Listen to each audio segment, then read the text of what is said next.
So where do we start? So we have a pretty good idea of where things have to go.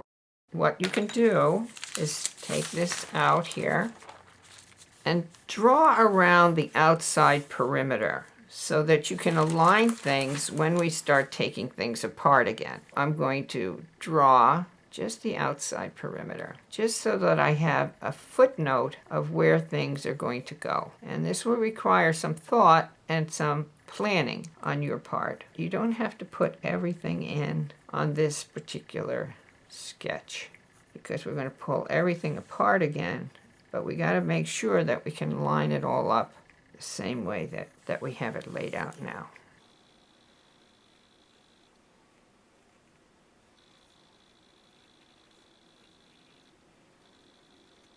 Just give yourself enough information so you know what you have to put where. Okay, so at this point, I think I have enough information. I'm going to take everything apart and I'm going to individually draw each one of these onto another piece of tracing paper. So I will need to tape these parts to this outline that I have right now. The one piece that I may not do right away is number 6, because I noticed that when I was tracing off, I had a big empty space in here and I might want to fill it. So I may have to move that flower a little bit as I'm working. So now I'm going to do another tracing, and I'm going to start with the bottom leaves. So I'm going to secure this so it doesn't move on me, and I will do the stem and the bottom leaves first. And keep this center very light, just so that I know what the structure is supposed to be in here. So I'm going to try and do this fairly carefully so that this next step will be one step away from what the final tracing will be all about. So all of these are my basic structure for the base of the flower. Some of this we probably will not see as this drawing progresses. Don't forget to draw through so that it follows sequentially on the other side of a violation. Now this particular leaf that sits way up high or stands up almost, I'm going to draw very lightly because no doubt I'm going to be erasing a lot of it as I put the flowers in place, but I do need to have it because it peeks out between the flowers. I am going to leave number 6 out of the equation for now. I may want to move it over a little, which is legitimate. I mean, these flowers do move around. So I'm going to start with number 5. So I'm going to position number 5, aligning it with the outline I did to be used as a guide. So I've lined this up, and now I will gently tape it into position, and I will draw this flower in place.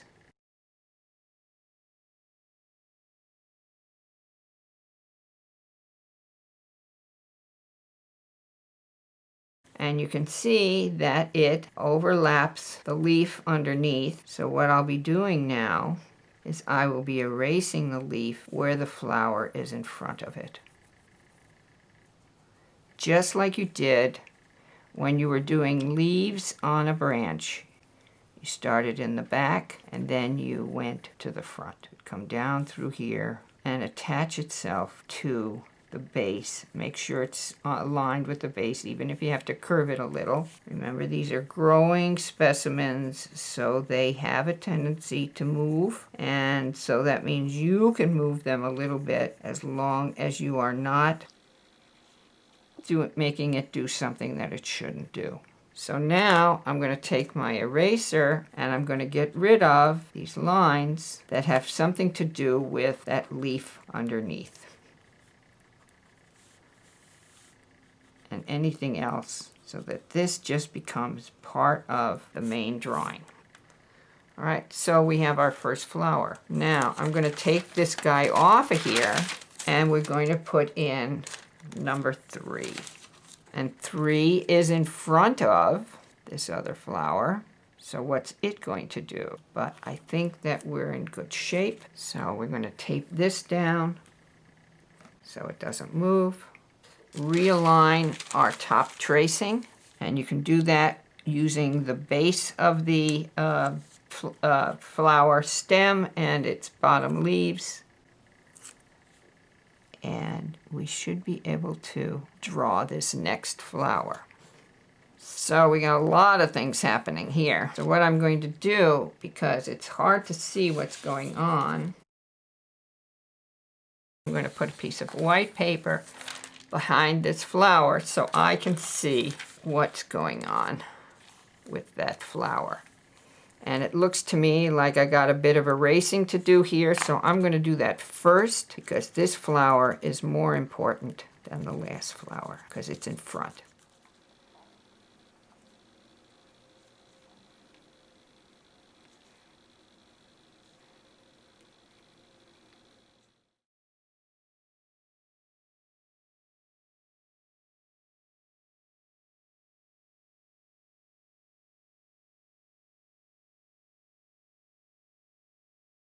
And now this leaf comes in front of this other one.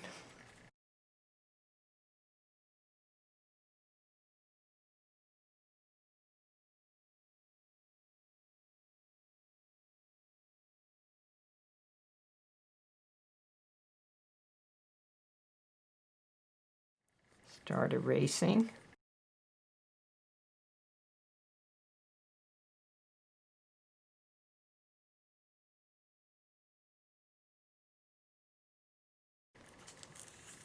All right, so how does this look? See, now we have things coming together. Okay. All right, we're going to do 3 next.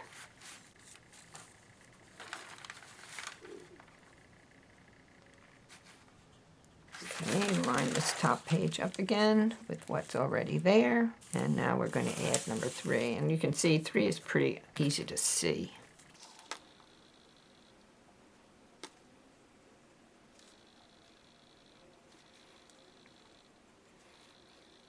We're actually going to lose quite a bit of these stems once we get the last 2 flowers in.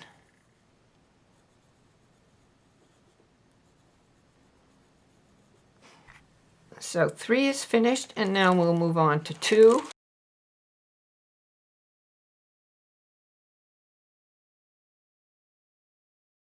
And now this one is flower number 2. Line everything up.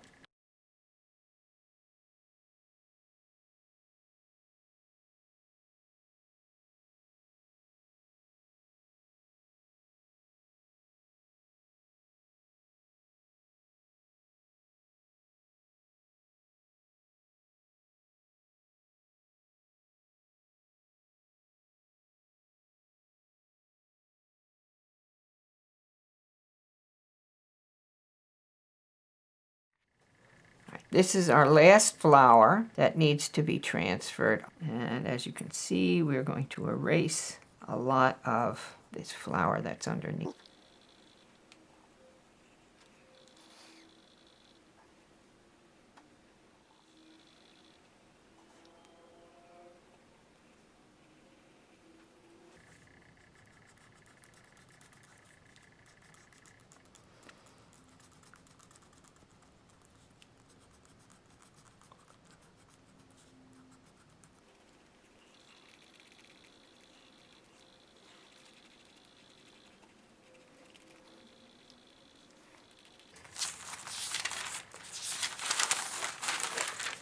So as you can see, we've got a pretty good composition for what we need. I see a few things that I might want to change. I'm going to take that number 6 flower and I am going to place it in this area so that I have this area filled in a little bit, and then I am going to add him, just putting him in where I think I need fill. And because he's behind everything else, I am not going to overlap him with anything. So now we have a complete composition, except that I don't like the placement of this particular flower. So I'm going to take him out again and move him down. So we'll take care of that, and then we will be able to see what we need to do to refine this drawing. Now we have our entire drawing in place, but it's looking a little confusing. So what I'm going to do is I am going to outline all the flowers just for their outer edges to separate them out. And this way, when you do your final line drawing, it'll be easier to see your details with that as an underlying basis. I'm going to use a 2H pencil so I get a nice dark line.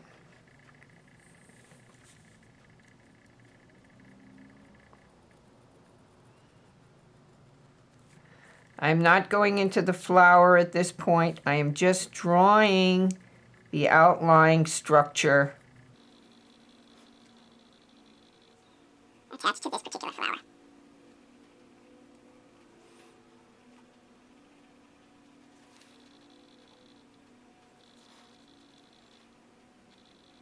As you can see, I'm not drawing in any of the inner lines at all, just so that I can see which lines go with which flower.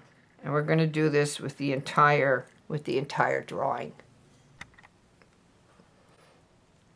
Now I finished outlining, just outlining, not doing any heavier drawing on the inside of all of these florets, just to show which sections are flowers and which sections are leaves.